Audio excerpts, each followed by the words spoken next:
Paris Fashion Week, oh! It was dazzling. The city shimmered under 1,000 flashing cameras, perfume thick in the air, models gliding like living art pieces. But behind that glittering facade, whispers spread like wildfire. And right in the middle of it all, Meghan Markle walking the Parisian streets like she owned the city itself. Except, here's the twist. Apparently, she wasn't the one paying the bills. Yup, you heard that right. The Duchess who preaches independence, who once told Oprah she wanted to stand on her own 2 feet, may have had someone else secretly footing her luxury fantasy. When those hotel receipts surfaced, the illusion shattered faster than a champagne glass hitting marble. It all started with Meghan's surprise appearance in Paris, her self-declared soft power comeback. Everything was immaculate. The glossy hair, the wardrobe dripping with old Hollywood vibes, the carefully choreographed photo ops. It was her grand Hollywood revival moment. She checked into one of Paris's most exclusive hotels, the kind of place where a single night costs more than most families earn in a month. Private butlers, vintage Dom Perignon in crystal decanters, a personal spa, and whisper-quiet security guards. It was the full royal meets Hollywood fantasy. But here's the problem. No one could figure out who actually paid. At first, everyone assumed it was Meghan. After all, this was her big rebranding era. Her new wine brand, American Riviera Orchard, had just launched, and insiders said she wanted to seduce Paris like Grace Kelly once did Monaco. But when reporters began to dig deeper, the story started to crack. Hotel insiders whispered that the name on the bill didn't match Meghan or her team. The payment came through an international wire from a company that didn't trace back to Archewell or any Markle-related business. And then, the rumors erupted like fireworks. Who really paid for Meghan? Markle's Paris trip? Some tabloids guessed maybe Dior or Balmain that she'd been invited by a fashion house. But those theories crumbled instantly. A Dior insider bluntly told Le Monde, "No, she was not here on our invitation." Ouch, that denial sent the internet into chaos. Others pointed fingers at Marcus Anderson, her longtime friend and Soho House confidant. The man often dubbed her image fixer, but even that story didn't stick. Then came the receipts. Late one Friday night, a French gossip site, La Vérité Mode, dropped screenshots of what looked like a partial hotel statement. The name listed?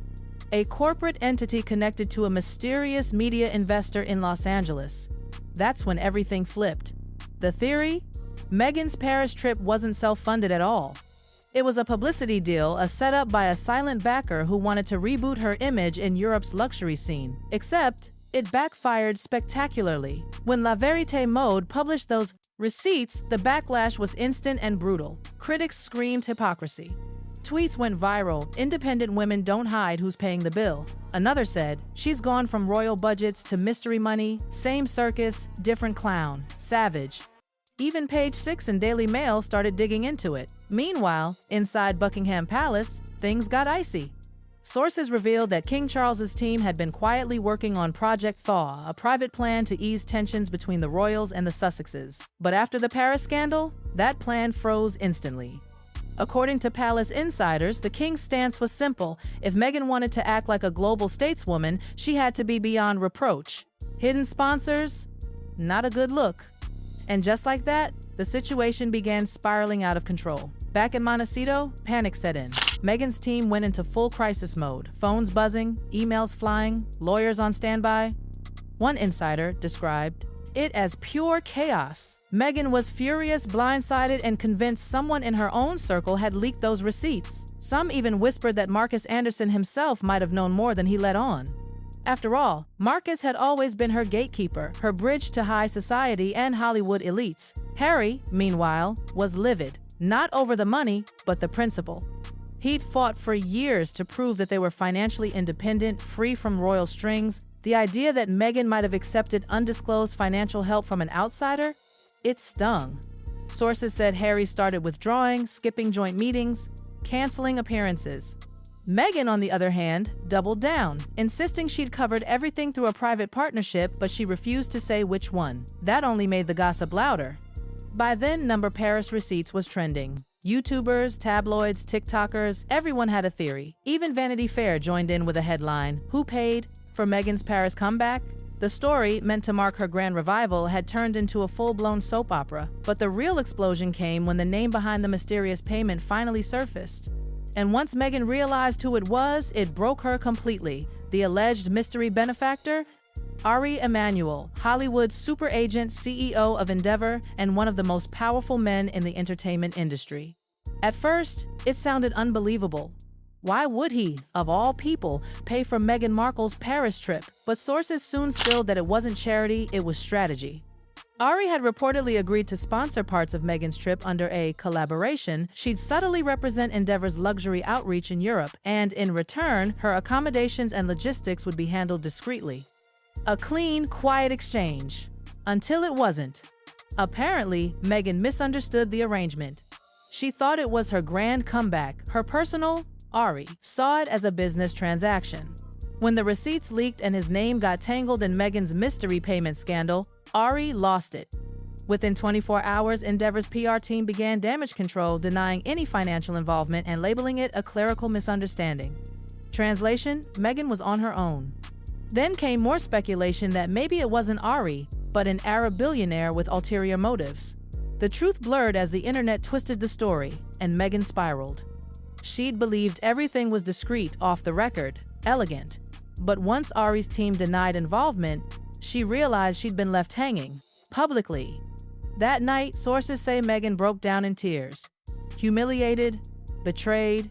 Harry tried to console her, but he was fuming too. "This is exactly why we left royal life," he allegedly told her.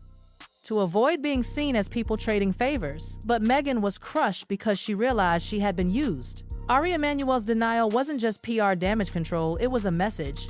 In Hollywood, reputation is currency, and Meghan's had plummeted overnight. Executives whispered that she had become toxic to associate with. Her projects underperformed, her partnerships fizzled, and even the friends who once called her the future of modern celebrity began backing away. The receipts were quietly reimbursed, sealed under a hush-hush non-disclosure deal. But the damage? Irreversible. Meghan's European rebrand dead before it even began. The fallout was instant. PR firms warned clients, stay clear of the Sussex orbit. One Hollywood exec was quoted saying, "You don't want to be the next headline Meghan drags you into." Inside Montecito, tensions skyrocketed. Harry withdrew again, furious that yet another Meghan-led project had blown up in their faces. Insiders said he spent hours in damage control meetings, desperate to protect the Archewell Foundation from being tainted by the Paris fiasco. Marcus Anderson, her longtime fixer and friend, reportedly told close confidants he was done cleaning up her messes. British tabloids seized their moment, labeling her a luxury freeloader, mocking her supposed obsession with status. Social media memes called her the Duchess of Discounts. But the real blow came from across the pond. Palace aides whispered that King Charles was deeply disappointed. William was said to be livid, reportedly telling friends, "They make the crown look cheap." Even Netflix, her last big ally, reconsidered. Executives quietly shelved a follow-up documentary, citing brand direction concerns. What had been meant as a glamorous resurrection now looked like an implosion.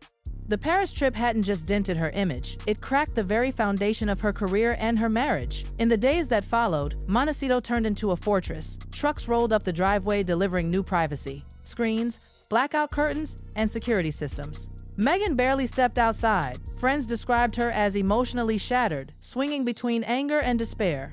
"She feels used by everyone," one insider said. "First the royals, then Hollywood, now even her friends." Harry was reportedly at his breaking point. Arguments became routine. He warned her that chasing fame was destroying them, but Meghan saw it differently. To her, it wasn't about money or clout, it was about betrayal. The feeling of being abandoned by a world that had once promised her belonging. Paris hadn't just cost her a fortune, it had cost her credibility. And in Hollywood, once that's gone, there's no coming back. Then, the silence hit. Calls stopped. Invitations vanished. Designers, stylists, and even old allies started ghosting her. Variety quietly canceled a planned profile. The exile wasn't just online, it was social. It finally dawned on her she was being frozen out. Her ex-Spiderman, Power Circle, Oprah, Serena, the Clooneys, Ari Emanuel, all distanced themselves. Meghan tried reaching out, but everyone was suddenly unavailable. She wasn't an asset anymore, one Hollywood insider said. She was a liability. The realization broke her. She cried for days, stopped showing up to meetings, canceled investor calls for her upcoming lifestyle brand, and wandered the Montecito mansion pacing in silence. When she told a friend, "I've worked too hard to be treated like this," it wasn't anger in her voice, it was heartbreak. But this time, Harry didn't comfort her. He withdrew quietly, deliberately. Insiders claimed Harry had finally reached his limit. He'd watched every effort to rebuild their image crash and burn. He told her, "I can't keep cleaning up the mess," one source revealed. Those words shattered her. Soon, Harry began attending private meetings alone. He was exploring new humanitarian projects, without Meghan. To some, it looked like he was carving out his own lane, trying to fix his reputation apart from hers. Then came the shocker. Harry showed up in London solo. No Meghan, no joint appearance, just Harry, surrounded by the royals. When asked why she wasn't there, the Sussex spokesperson gave a short, icy statement. The Duchess will not be attending. Behind closed doors, Meghan was furious. Harry, she felt, had betrayed her, returning to the very institution that had rejected them both. She accused him of hypocrisy. But Harry was done fighting. "I need space," he reportedly told her. The tabloids pounced. Harry goes home, solo Sussex, the beginning of the end. For Meghan, it felt like her world was collapsing, not just publicly, but privately. In a desperate attempt to regain control, Meghan's team proposed every possible PR move, from emotional statements to independent woman campaigns. But nothing worked. Every word she said turned into memes. Then came the charity gala, her first public appearance post-scandal. But instead of applause, there was awkward silence. Cameras captured her clapping enthusiastically during a speech, while everyone around her stayed still and the internet tore her apart. "Hollywood doesn't fear her anymore," one journalist wrote. "They pity her." That pity turned to paranoia. Meghan began suspecting everyone. Staff were forced to sign tighter NDAs. Old friends stopped answering. She believed someone inside her team was leaking. And maybe they were. The press fed on every crumb: the strained marriage, Harry's absences, the solo Sussex headlines. Even insiders said Harry's team started drawing up contingency PR plan strategies to protect his image alone. To Meghan, that was betrayal. "It's happening again," she reportedly cried. "I'm being left behind." Inside Montecito, silence replaced conversation. Meghan poured herself into the project. Harry spent more and more nights away, first in Malibu, then at a quiet retreat up north. To the world, they looked calm. But behind those walls, it was chaos. The Paris trip that started as a fairy tale comeback had morphed into a full-blown tragedy, a story of ambition, betrayal, and the cost of power. And as cameras rolled for the cost of silence, even Meghan knew one wrong word, one wrong move, and this wouldn't be her redemption. It would be her final undoing.